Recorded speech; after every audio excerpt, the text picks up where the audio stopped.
my friends, mostly just chat because I barely know any one of you, my compatriots and fellow defenders of democracy.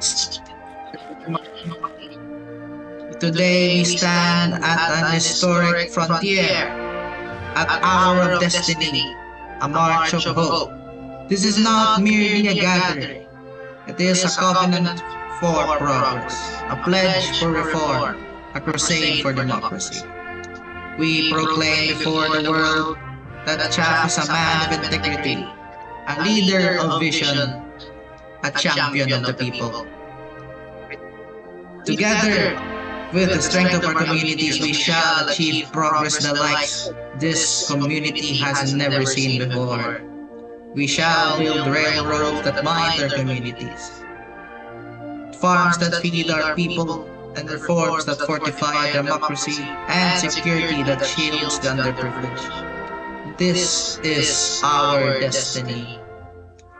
We have seen the efforts of others to undermine, to mock, to destroy, that seek to weaken our unity, our loyalty, and to fracture our democracy.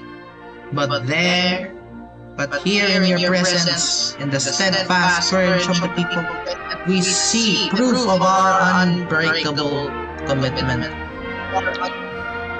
I ask you, let us cross this frontier together, my friends.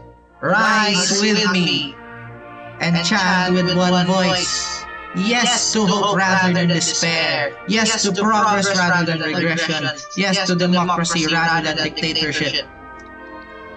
Let us call upon the intelligent. Miss me. We must call upon the intelligent to join in just purpose. Let us awaken the unconscious and enlighten the misled. Let us listen to our detractors and honest counsel.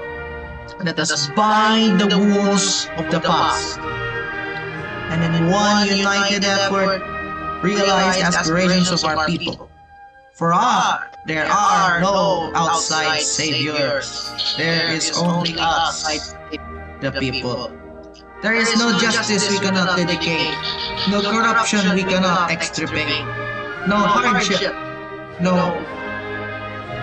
we cannot overcome, so as long as we keep faith with the vision of national greatness. With the advent of this hour, we enter a perilous decade with clear eyes and stout hearts, as there is nothing to fear. We shall achieve national liberation, and we shall prevail. Thank you.